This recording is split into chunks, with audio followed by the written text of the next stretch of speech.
안녕하세요 여러분, 현명한 현명씨입니다. 오늘은 제가 국어 비문학 공부를 별로 하지 않았는데도 늘 국어 비문학은 왠지 쉽고 다 맞고 그랬었거든요. 그랬던 이유를 한번 얘기해 드리도록 할게요.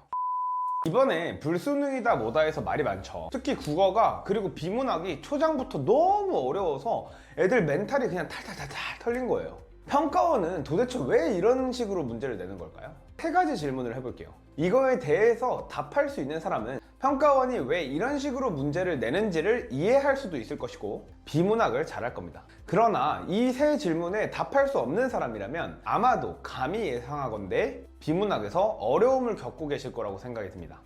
첫 번째, 비문학은 도대체 왜 볼까요? 두 번째, 비문학은 범위가 있을까요? 아니면 없을까요? 세 번째, 비문학을 공부하지 않아도 잘 보는 애들이 꼭 있습니다. 비문학이 유독 그래요.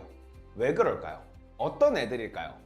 먼저 이 질문들에 대해서 답을 하려면 비문학의 본질이 무엇인가에부터 얘기를 해야 합니다. 비문학의 본질은요, 생판 모르는 개념에 대해서 학문적 글쓰기로 딱 제시를 해주었을 때 8분 이내 정도로, 8분에서 9분 이내로 완벽하게 이해할 수 있는지 그 능력을 보는 시험입니다. 평가원의 문제 출제 경향을 보면 교수들이 뽑고 싶은 애들은 굉장히 명확해요. 대학 수학 능력 평가라는 게 무엇입니까? 수학, 대학에서 수학, mathematic입니까?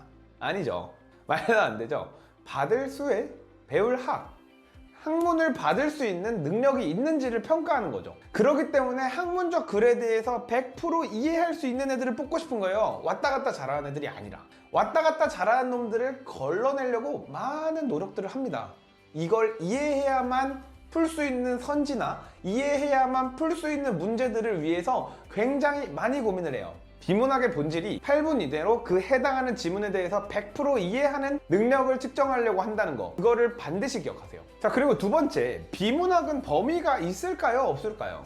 비문학은 보통 범위가 없다고들 많이 생각하는데 비문학은 범위가 있어요. 뭐 국어 비문학에서 갑자기 롤 미드라인 잘하는 법, 막 미드라인전에서 CS 잘 먹는 법, 막타 치는 법, 막 이런 거 안 나오잖아요. 뭐 아이라인 잘 그리는 법, 쿨톤인지 웜톤인지 비교하는 법, 이런 거 나옵니까? 그런 거 절대 안 나오죠. 사실 비문학은 시험 범위가 있고요, 전체 교과 과정입니다. 그럼 통합사회와 통합과학까지 고1 때까지 누구나 배웠던 것까지만 나오냐? 그렇진 않죠. 뭐 과탐 과목의 원 과목들, 물원, 화원 뭐 이런 과목들에서도 나오고, 윤리와 사상, 생활과 윤리, 뭐 사회문화 이런 데서 굉장히 많이 차용할 수 있는 개념들이 많이 나오죠. 이제까지 역대급으로 어려웠다는 지문들을 한번 살펴볼까요? 2019학년도 서양의 우주론 문제 31번 문제 역대급으로 어려웠죠. 이 문제는 물언을 한 친구들은 문제만 보고도 맞췄다, 이런 이야기들이 있을 정도로 굉장히 배경 지식이 중요한 역할을 할 수 있는 문제였어요. 그쵸?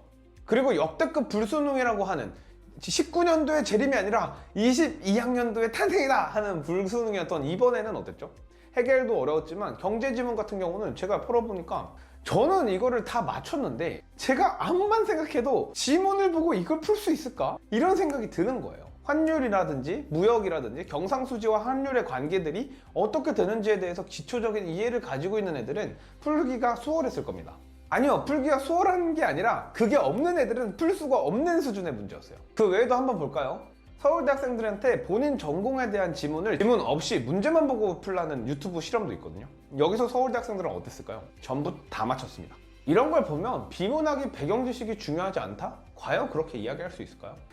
비문학에서 배경 지식은 엄청나게 중요하고, 그리고 그 범위는 정해져 있습니다. 굉장히 넓지만요. 자, 위에서 이야기했던 두 가지의 사실. 첫 번째, 비문학은 8분 이내에 생소한 개념에 대해서 완전히 이해할 수 있는 능력을 측정하는 것이다. 와. 두 번째, 비문학은 범위가 정해져 있고 배경 지식은 굉장히 중요하다 를 잘 이해하셨다면 비문학 공부법은 의외로 굉장히 명확하고 실은 따로 공부를 안 해도 됩니다. 문제와 지문에 대한 관점만 바꿔도 비문학을 잘할 수가 있다고 생각을 해요. 한번 대답해 보시겠어요? 여러분들은 문제를 풀기 위해서 지문을 읽나요?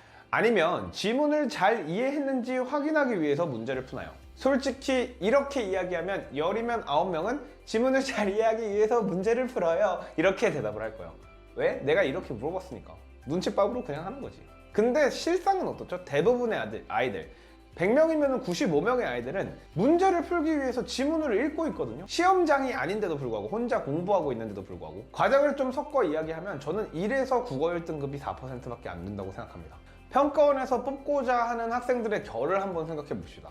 내가 교수라면? 이라고 생각을 한번 해보자고요. 대학은 학문을 탐구하는 곳입니다. 우리가 생각하는 것보다 현직 교수들은 그런 사명에 훨씬 더 진심이에요. 그런 사람들에게 필요한 학생은 왔다 갔다 하면서 정보 대조, 비교를 잘하는 친구들일까요? 아니면 글을 읽고 이해해서 자기의 머릿속에서 소화시킬 수 있는 학생들일까요? 당연히 후자에게서 학문적 인사이트를 기대할 수 있다고 생각하는 겁니다. 저는 평가원이 전자의 학생들을 걸러내고 싶어서 한 문제에 수천만 원씩 투자하면서 심혈을 기울여서 문제를 만들고 있다고 생각해요. 그러니까 지문을 잘 이해한 게 맞나? 내가 이해한 게 맞나?를 확인하겠다라는 관점으로 문제를 한번 풀어보세요. 지문을 다 꼼꼼히 읽고 최대한 보지 않고 완전히 이해한 틀 안에서 보지 않고 문제를 한번 풀어보는 거예요. 틀린 문제가 있으면 기뻐하십시오. 이제는 틀렸네 이랬었잖아요. 그게 아니라 어딨지? 이게 아닙니다. 기뻐하세요. 기뻐하시고 내가 이걸 잘못 이해했구나.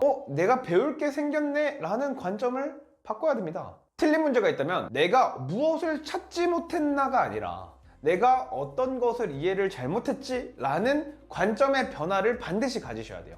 지문을 완벽히 이해하려고 노력하고 모든 선지들 있죠. 문제에 있는 모든 선지들의 정오를 내가 논리적으로 대답할 수 있는지를 생각을 해보세요. 이번 수능 지문으로 치면 헤겔의 변증법적인 논리를 완전히 습득해서 그것이 예술과 종교와 철학에 어떻게 적용이 되는지를 완벽하게 논리적으로 습득을 해서 그 논리 안에서 이 선지의 정오를 판단해 보는 겁니다. 그리고 마지막으로요, 이거는 사실은 비밀인데요, 비문학은 사실 공부할 필요가 없어요. 제가 비문학을 많이 공부하지 않고도 늘 잘 봤던 이유기도 한데요, 그냥 수학, 과학, 사회 이런 모든 과목들요 읽어서 공부하세요.